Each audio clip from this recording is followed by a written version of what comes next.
Before we get into the video, I want to give a bit of a disclaimer.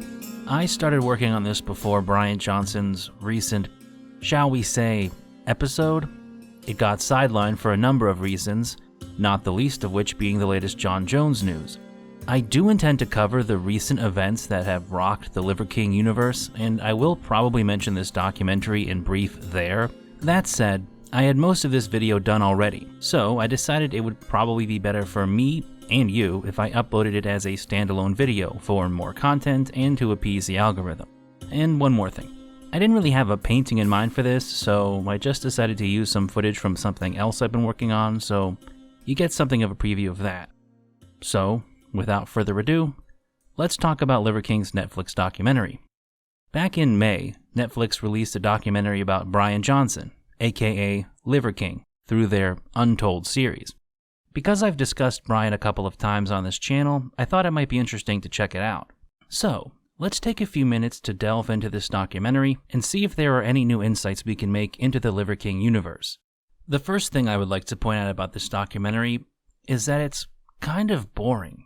If you're not familiar with the story of Liver King's meteoric rise to social media stardom followed by his equally infamous downfall, you might find the documentary more interesting than I did, but as someone who is familiar with that story, a lot of it felt like a bare-bones retelling of events that would be common knowledge to anyone even vaguely aware of Liver King. Some of this probably comes down to the fact that the documentary team understood that a lot of people wouldn't know who Liver King was, so they had to catch them up to speed. Another possible explanation is the timetable for shooting and producing the documentary. Early on, we get a title card that says 2024. When in 2024? Who knows? When is this taking place in terms of the continuity of the rest of the interviews? Your guess is as good as mine. It's unclear to me when they even started filming the documentary, but some things indicate that they began before Brian was initially exposed for using PEDs. I say this because towards the end of the documentary, Brian admits that he lied to them about the medication. The first part I was hiding some of the 99% of the truth is what I would suggest to you that I've shared. Which implies that they started the documentary before he was exposed. Unless, of course, he's talking about something else, but he doesn't elaborate. If this particular interview was recorded in 2024, he had already claimed to get off of gear once by that point, only to publicly get back on. That broaches some interesting questions that I'll get to later. It's also unclear to me when the documentary is supposed to have ended. At one point, they say 6 months later. But 6 months later then when? The expose, the last set of interviews they did? It makes a lot of what is going on difficult to figure out, especially in the second half or so. The first half is a pretty basic retelling of the Liver King origin story. They repeat essentially every talking point Brian laid out during his numerous podcast appearances before he was exposed.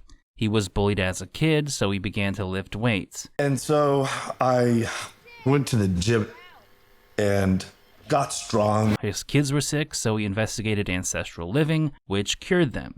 He started a supplement company to sell the products that helped his kids, and he became rich. Organs are really fucking awesome.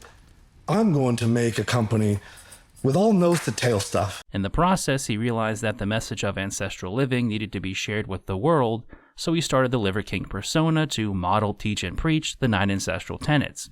I knew where I wanted to go with ancestral living. If Coke and McDonald's can do harm to the human condition, well, so can doing some good. It's all there, and they don't expand on it much outside of a few tidbits. One of these crucial bits of information was Brian revealing that the first time he came was while bench pressing. My first time I ever came in my life was on a bench press. To be honest though, I think he was just trying to rip off that scene from Pumping Iron with this story. Some of the more interesting pieces of information come from John Hyland, the CEO of 1DS Collective, the brand marketing agency that Johnson hired to build his Liver King brand. Personally, I've always found this aspect of the Liver King ascension to be one of the most interesting, because I've always had questions about how manufactured his brand was. Hyland states that he first met Brian in 2021, and Brian told him that he wanted to get 1 million followers and change the world. When we talked to him, he said, I want 1 million followers. We're going to change the world. Now, there is a lot of advertiser speak during the portions of the documentary with Hyland, but he does seem fairly frank on most issues. He doesn't claim that 1DS Collective created the 9 ancestral tenets, but they created core content pillars around them, and turned Brian's message into something snackable and marketable for social media. Where it gets a bit more interesting is when Hyland describes their approach to marketing Liver King. They focused on the most polarizing aspects of the 9 ancestral tenets, which were move and eat. What are the crazy things he's eating? And what are the crazy workouts he's doing? Then he goes on to describe how the meticulous nature of Liver King's content made it what it was, particularly through people reacting to Liver King's content. You have to capture, keep, and then ultimately monetize people's attention. To me, it's a rather captivating insight into how the Liver King persona was developed, and it goes a long way to explain why he seemed to become more exaggerated over time. I think Brian became stuck in a feedback loop where he was forced to keep upping the ante and making his content more extreme with each new cycle of videos and reactions. It also probably explains why they leaned into making skits and content poking fun at the people who accused him of taking PEDs.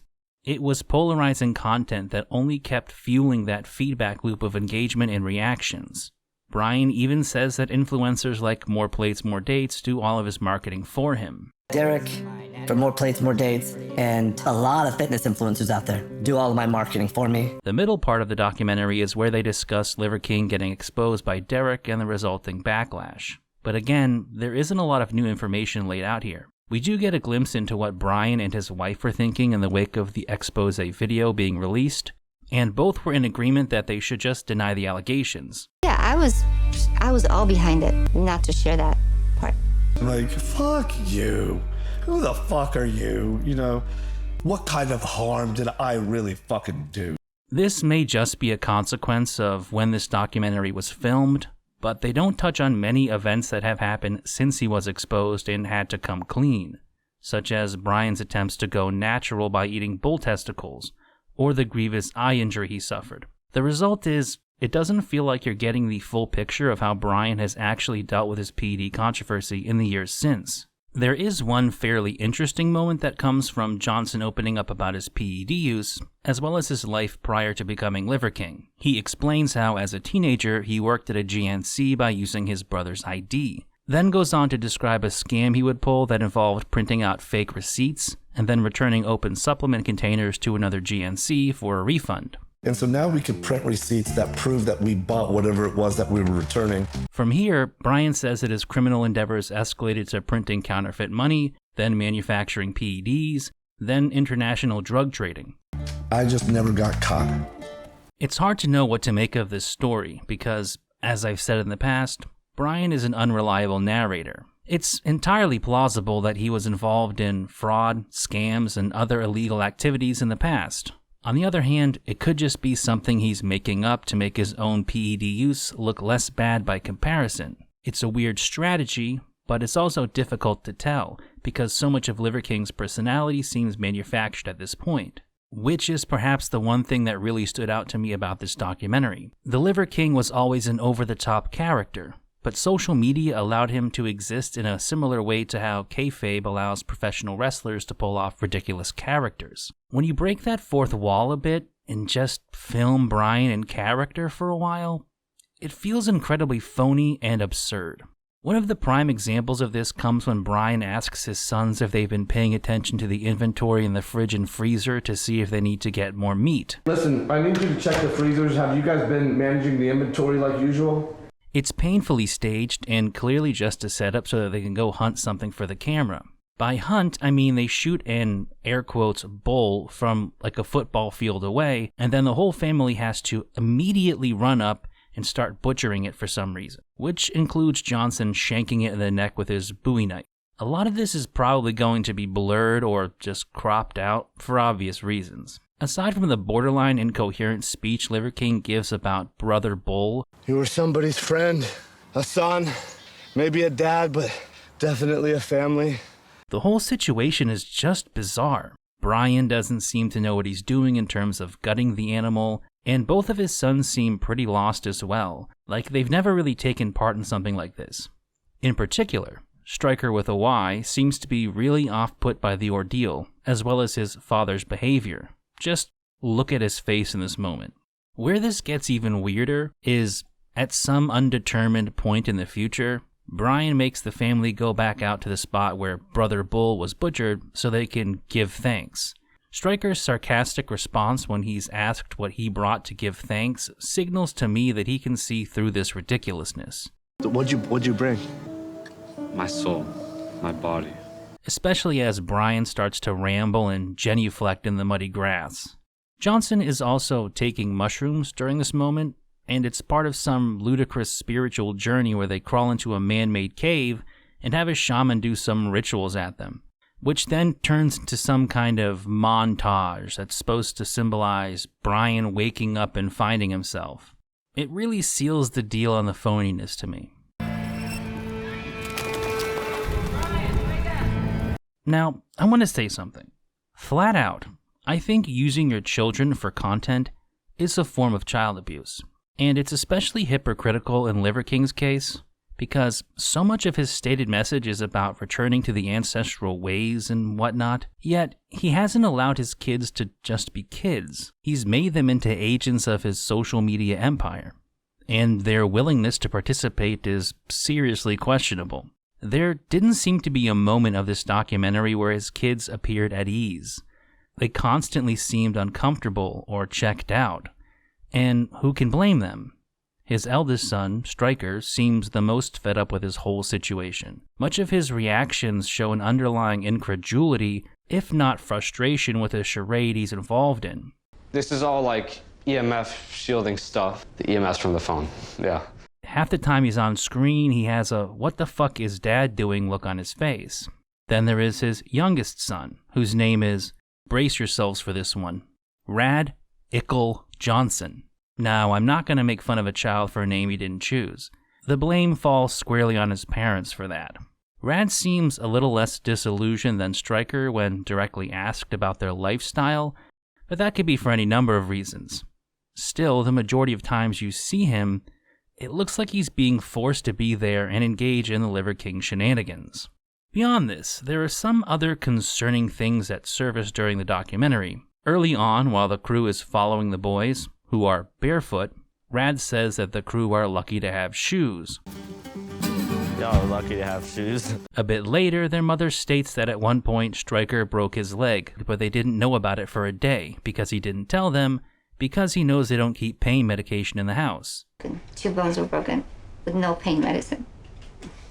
Then she goes on some rant about how pain isn't really that big of a deal, but the medication you take for it is. How she squared this kind of logic with the fact that her husband was taking Olympia levels of PEDs is anyone's guess. After the so-called bull hunt, Brian goes on some unhinged rant about how CPS gets called on them because of his videos, and how they really should be going after other people like the parents who feed their kids fast food and candy, which according to Johnson made the CPS worker agree with him. And then we had Child Protective Services called on us. Visit with them. They feed them Chick-fil-A and candy. That's real child abuse. She meets her, and then she meets the boys, and within about 2 minutes, she's like, what am I doing here? Again, it's hard to know what is truth here and what is propaganda, intended to promote the image of Liver King and his family as a bunch of tough and savage primals. At the very least, you have to take anything said by Liver King and his wife with a grain of salt. The only thing you can really say for sure is that Brian has used his kids in his content and to promote his products, which, at a bare minimum, is unethical. As I said earlier in the video, the timeline of this documentary is kind of confusing, so after the weird shaman scene, we jump ahead 6 months from some point in time. Liver King is now out in the fruit fields eating watermelons and berries. He claims that he was wrong about everything, and he's no longer carnivore. Now he's eating testicles and vegetables. Vegetables and testicles. I can have all of it. He also claims to be off PEDs and feels like a changed man. I'm on this. He later says that he feels born again to a certain degree because he no longer has to lie to people. I have this new freedom. I don't have to lie about anything. I've tried to figure out when this was filmed because Brian did attempt to go quote-unquote natural for a while in 2023 before getting back on PEDs. But everything is so muddled in terms of the timeline and Brian blurring the lines between fiction and reality. It's difficult to pin down when exactly this may have taken place. but I do think it must have occurred sometime after Johnson suffered his eye injury, because the damage to his eye is clearly evident. If that were the case, Brian would once again be claiming to be natural during this documentary. I couldn't take any of those drugs. Not on anything. A claim that is incredibly hard to believe. After this, the documentary kind of peters out, honestly. Brian reflects on the controversies and his mistakes, and we get some perspectives from those around him about the whole debacle. But it feels a little too flowery for me. In my mind, that is probably the biggest problem with Untold the Liver King. They were just too soft on him. Much of the doc felt like a puff piece, where they just allowed Brian to spin his yarns unquestioned. One of my biggest gripes while watching this documentary was that they didn't talk to any of Liver King's most prominent detractors, like More Plates, More Dates, Greg Doucette, Mike Israetel, or John Bravo. Sure, they played clips from videos calling him out, but that is not the same thing as reaching out to these people for a critical point of view. I feel like at least a few of them would have been more than happy to appear in this documentary to provide a counterpoint to Brian's narrative. But then again, maybe that is why they weren't included. I don't think it would be out of the question that Brian would only agree to do the documentary if they didn't bring his detractors in to speak about him. But I'm only speculating. Either way, it's very disappointing because it undermines the credibility of the documentary, which already paints Johnson in a favorable light. At the end of the day, Untold the Liver King felt unnecessary. Even if I were to put myself into the mindset of somebody who knew nothing about Liver King, I don't know what I would have gotten out of this, because it lacks depth.